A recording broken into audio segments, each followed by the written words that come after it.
there are some new cards coming to the Pokemon trading card game, and some of them look really, really good. Hey, Nick from 9Card TCG, and today we're going to be looking at some of the newest cards to be revealed for an upcoming set, Paradox Rift. We're going to look at the translations, we're going to look at when Paradox Rift comes out, what cards make up that set, all that kind of stuff. So we're going to be going to PokeBeach and JustinBasil.com. I have links to both of those sites in the video description. They're extremely useful, informative sites, so if you're not familiar with them, bookmark them now because you're probably going to be there a lot. So, with all that said, let's just get straight to it.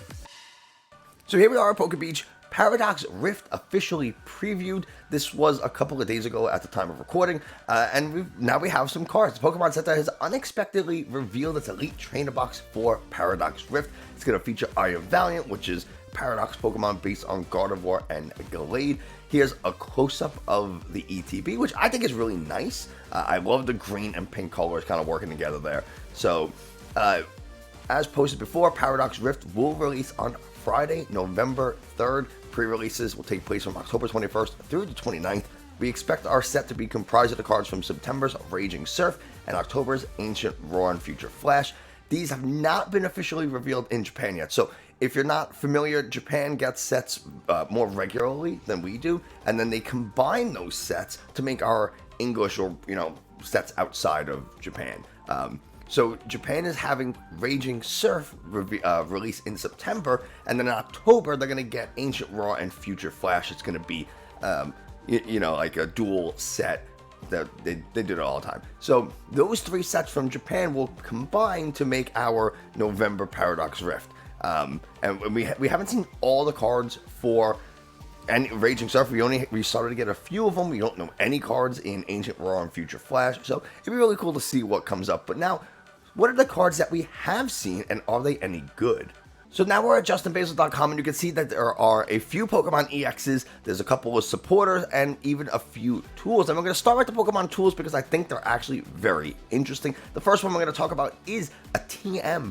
So now we have these tools, these TM tools. This one is called Blindside, and you can attach this card to one of your Pokemon to use the attack shown. However, at the end of the turn that this card was attached, you have to discard it. So it's a one-time use tool. Very interesting. The attack is pretty good. For 3 colorless energies, it does 100 damage to one of your opponent's Pokemon that have any damage counters on it. Now, we can very easily put damage counters onto Pokemon with the Flying Entry Hawlucha. When you play from your hand to the bench, you put 1 damage counter on 2 of your opponent's bench Pokemon, and now all of a sudden, hey, this Blindside can come in and just do a bunch of damage, or it does 100 damage to a Pokemon with damage counters on them. It doesn't have to be benched Pokemon. The Hawlucha does, but this Blindside does not. It could be the active, which means we can use this attack in Lost Zone decks pretty effectively because Sableye puts damage counters on a bunch of stuff, and Cramorant has an ability that says if you have 4 or more cards in the Lost Zone, you can now use the attack for free. Well, if you attach this tool, you should be able to use Blindside for free with Cramorant if you have 4 or more in the Lost Zone. The next one is Turbo Energize, and it has the same conditions. You attach it to a Pokemon, and at the end of the turn that this card was attached, whether you use it or not, it is getting discarded. And then you have Turbo Energize for a single colorless energy. Search your deck for up to 2 basic energies and attach them to your bench Pokemon any way you want. This is a watered down Trinity Charge. Yes, it's 1 energy less, so it's only a single colorless energy, which means it's a little easier to pull off a turn 1 Turbo Energize as opposed to try to do our turn 2 Trinity Charge, because that does require a double Turbo Energy. You only have 4 of them in the deck. Now you have access to all of your energies, and you get to search your deck for 2 basic energies and attach them to your benched Pokemon in any way you want, which means, you're not able to self-accelerate, so it's a little bit worse than something like Trinity Charge, but if you are, say, using this in an Arceus deck to help guarantee that you make your turn 1 Trinity Charge or get some energies onto the bench, what you can very easily do is attach this to the Arceus, get any energy, because how many times do you go attach pass, right, with Arceus decks? Now you can say, okay, I can attach the Turbo Energize, attach an energy, and now I'll use Turbo Energize to get a couple of energies into play anyway. And the next turn I use my V-Star power with Arceus V-Star to just search for the double Turbo Energy, something I probably would have had to done anyway. So now you're still be able to make that combo. So Turbo Energize, very, very good. I'm really excited about this card. We might as well round out the tools with the gorgeous Mantle tool card. If the Pokemon this is attached to does not have a rule box, it gets 100 extra health. It gets 100 more HP. However, when it's knocked out, your opponent takes an additional prize. So that means you can take a single prize Pokemon, right? Because those don't have rule boxes, and you could turn your Shining Arcana Gardevoir, which I think has 140 health, to 240 HP single prize Pokemon that accelerates energies and does more damage based on the energies attached, which is crazy. The amount of damage you can do with, I think it's like Brainwave is the attack for Shining Arcana Gardevoir, is through the roof now.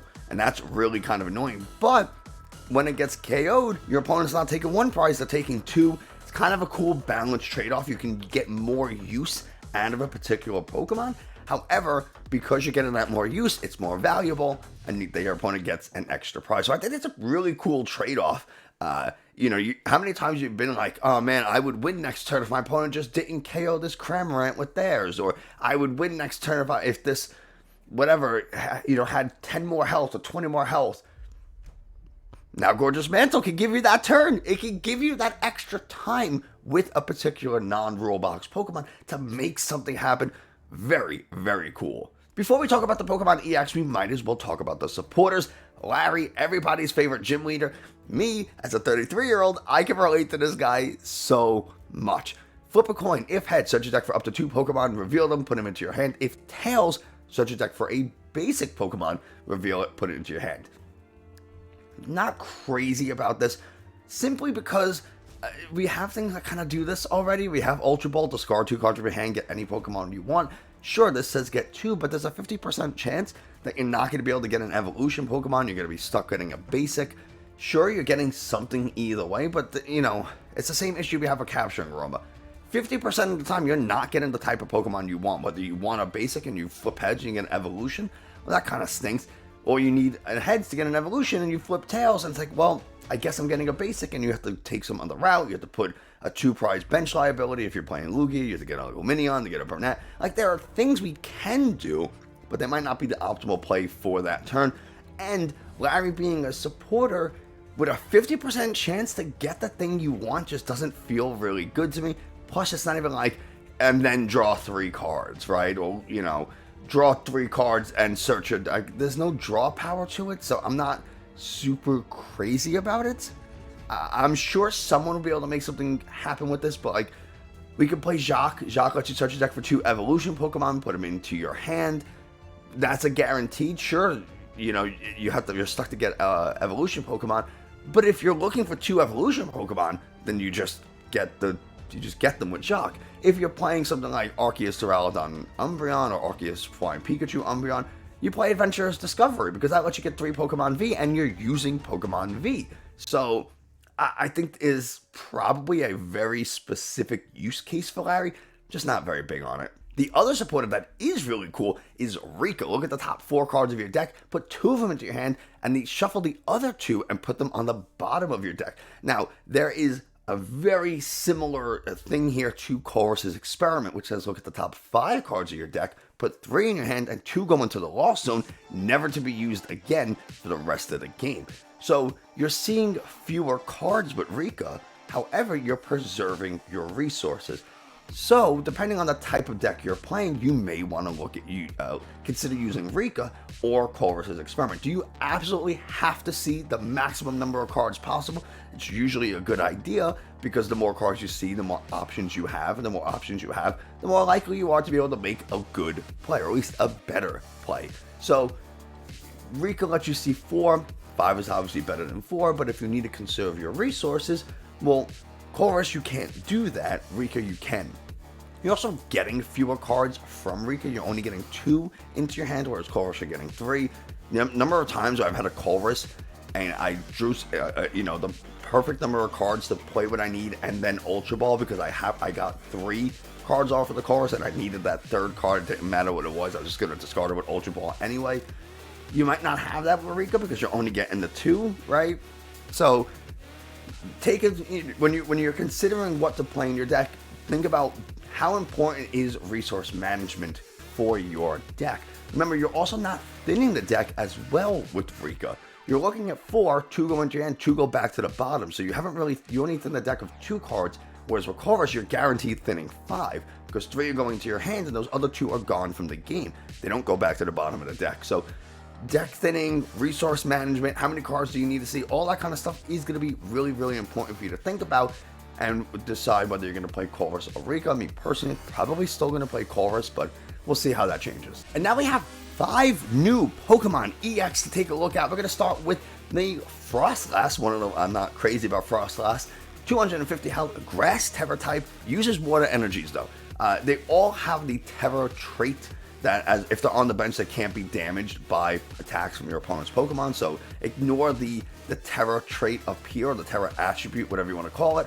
It's a stage 1 retreat cost. That's not bad. It has a fire weakness. It's probably not great with Charizard decks running around. Even though Charizard EX itself is dark, it uses fire energy, so it's very likely to be paired with some type of fire secondary attacker, and Delphox, Entei, something like that. So something to consider. However, we do have the ability Genesaqui, which says if this Pokemon is in the active spot and is knocked out, flip a coin. I guess it doesn't matter whose coin you flip, but flip a coin. And if heads, your opponent takes 1 fewer prize. So they're only going to take potentially 1 prize. This can be kind of annoying for your opponent. They think they're going to get 2, 4, 6, knock out 3 Pokemon EXs, and now they're getting 1 prize, which is kind of, nice. It's not the biggest deal in the world, because if you do have another bench liability, a Squawkabilly, Lumineon, another Snorunt on the bench, a Radiant Greninja, or whatever, your opponent can very easily just boss that up and get that extra prize. But it is an extra turn they're going to have to take, and they're going to have the boss and have the Pokemon with the energy and the attack to do it. So you can buy yourself a turn or 2 with something like this, but it is very easy to just reset the prize trade with a single prize Pokemon. But something to consider. Frost Bullet is our attack for 2 water energies, 140, and it does 20 damage to one of your opponent's bench Pokemon. It's okay. 140 just doesn't do it, unfortunately. Especially when you're dealing with a lot of these stage 2 EXs that have a lot of health, like Tyranitar has 340 health. That's a lot. You are 3-shotting that thing. Anything more than 280, you're 3-shotting. Unless they come out with a tool card that says you deal more damage to Pokemon EXs, like something like a Choice Band for EXs, or Choice Belt for EXs rather, you're going to be taking 3 shots on a lot of rather the playable cards, which kind of stinks. Even Charizard, you're 2-shotting Charizard EX, it's weak to grass, and you're still 2-shotting it, which is a little unfortunate. So I'm not a big fan of that. And then we have the Snorunt, of course. Garchomp EX is really, really good. 320 health, Water type. Water type is pretty solid right now. Free retreat, which is great. It's stage 2. So we're going to skip over the Gibite and the Gibble. Hydrolander for a fighting energy, which is a little interesting. Hydrolander does 160 damage, and you can attach up to 3 basic fighting energies from your discard pile to your benched Pokemon in any way you like. This is incredible and gets powered up, or it's really synergizes with 3 cards. You have the Lucario, the single prize Lucario from Brilliant Stars, Rapid Strike Urshifu, and Single Strike Urshifu VMAX. Those cards all deal damage and then discard the energies, right? So when you discard the energies, then you come back in with the Garchomp. Hydrolander either finish something off or start to put pressure onto a new active Pokemon if it wasn't KO'd last turn with one of the Pokemon we just mentioned. And then the energies you discarded, you just re-accelerate them with Hydrolander. It's really cool. And we also have Sonic Dive. Discard 2 energies for this Pokemon, and it does 120 damage to one of your opponent's Pokemon, which means we can do 120 to any of our Pokemon. So we hit really, really hard with Rapid Strike Urshifu. We put 120 onto the active, or 120 onto 2 bench Pokemon, and we're like, you know what? I just want to knock out one of those bench Pokemon before it becomes a problem, or before it gets a chance to do anything. I'm going to Sonic Dive, do an extra 120, and take it out. That's really, really solid. I'm a huge, huge fan of this card. Irida is a great card to go with this. It lets you get a water Pokemon and an item. This is a water Pokemon. You can get a rare candy. You see the combos. It's very, very good. Mewtwo EX, 230 health, basic lightning type EX. Second lightning type EX we're getting, by the way, the first one being Tyranitar, of the Terra, like the altered type Terra ones. Use the psychic energies, Transcharge, attach up to 2 basic energies from your discard pile to your Pokemon any way you want. You can see that we're making a shift from searching your deck for energies to getting energies from your discard. Koraidon gets energies from your discard. Garchomp gets energies from your discard. Mewtwo gets energies from your discard. A lot of them do get energies from the discard, although Charizard and Chien-Pao still get energies from the deck because they're really, really good. Photon Kinesis for 2 psychic energies, 10 plus, it does 31 damage for each psychic energy attached to all of your Pokemon. Now, it is worth noting that Gardevoir EX cannot power up this Mewtwo EX because Gardevoir can only power up psychic type Pokemon. This is not a psychic type Pokemon, despite using psychic energies. So you'd have to bench this, attach an energy Raihan, or attach an energy Shining Arcana, something like that, right? There are ways we can do it.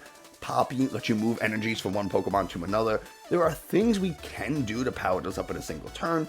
We Raihan, attach an energy from the discard, attach for turn, and now Mewtwo's powered up. Then we can use the Gardevoir to power up our other Pokemon that are on the bench that are Psychic type, and now Photon Kinesis is hitting super, super hard. So there's a little bit of a difference between this and Zacian V. One, Zacian V can be accelerated to with the Gardevoir EX. However, the Zacian then takes damage, and those energies have to be on the Zacian. So it's a little harder to get certain numbers because your Zacian has to take that damage, and it's going to be really easy to counter KO, or if it's already taken damage, now you can't put as many energies onto it because Psychic Embrace deals 20 damage. So there's like some limitations. However, you can easily search it out with Nest Ball, Ultra Ball, Fog Crystal. This you can only get with Nest Ball and Ultra Ball. Can't be gotten with Fog Crystal. You can't accelerate to this directly. However, the energies don't have to be on it.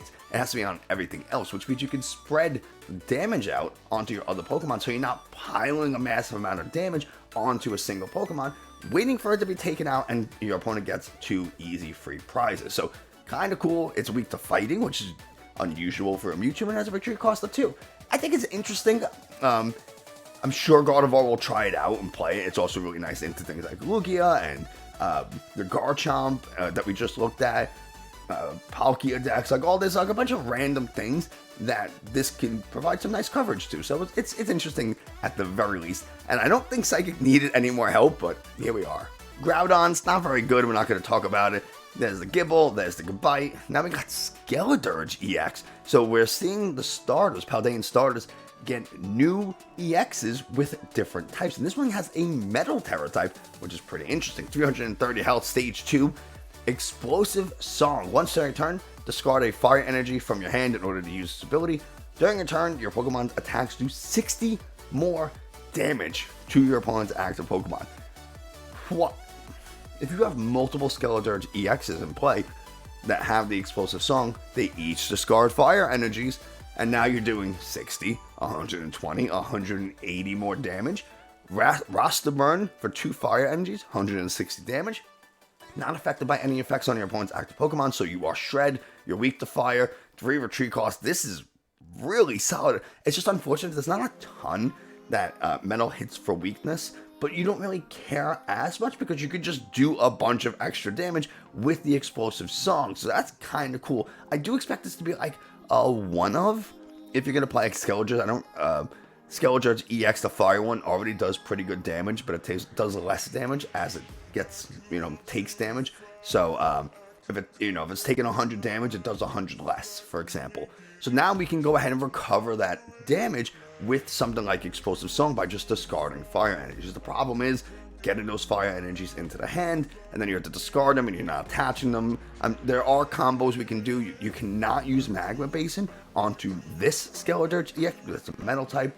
Magma Basin only works with fire types, but it's still really interesting, and I think it's pretty cool. Bombardier EX is very nice. 200 HP, colorless, it's weak to lightning, 1 retreat cost, fast carry, the big reason why you're going to use this thing for a single energy. If you go first, you can use this attack on your first turn, search your deck for up to 3 basic Pokemon and put them onto your bench. It does not specify rule box versus non-rule box, not EXs, not Vs. I can slap down a Bombardier EX, attach an energy to it, and now I get 3 Pokemon of my choosing, Radiant, V, EX, single prize, whatever, it does not matter. I get 3 of them onto the bench immediately in my first turn, which means if I whiffed Nest Ball, I whiff Ultra Ball, I whiff my Fog Crystal, it doesn't matter. Unless I don't care as much about Battle VIP Pass, because a single Pokemon out to a Pokemon can be 3 more Pokemon in play. Sure, you are giving up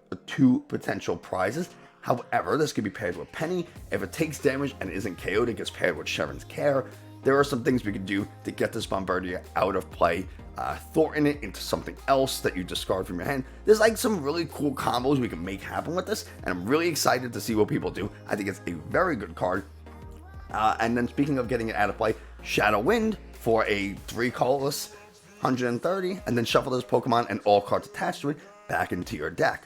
So we attach an energy, fast carry, get a bunch of energies, attach a DTE, hit for 110 now, and then shuffle it and all cards back into the deck. And now we don't have to worry about that 2 prize liability anymore. It's gone. We conserve our energies. I think it's really, really cool. And I'm very, very excited for this card, even though I have no idea what I'm going to use it with. I just knowing that it's around makes me happy. So there you go, all the cards that we know of from Raging Surf. I'm really excited for this set. I think it's going to be pretty playable, pretty competitive. I'm obviously hoping for an Urshifu EX at some point in the future, but we can only hope and wait for that. But that's going to do it for us today. Thanks so much for watching. I hope you enjoyed, found it informative. If you did, like, subscribe, comment. You can tell me in the comments below what you think of the cards that are recently revealed. What's a Pokemon and its Terra type that you'd like to see in the future? Are you happy with the direction that Pokemon is going with these? I want to know your thoughts, but that's going to do it for us today. Thanks so much, and I will see you next time. I want to give a special shout out to the YouTube members Black Wins, Mike the Highest, Fernando Ortiz, Chin Pokemon, and Eric N. Thank you all so much for your support. It really means a lot to me. And if you want to become a channel member, you can go ahead and click the channel member button somewhere at the bottom of the page. I'm not really sure. I haven't done it myself.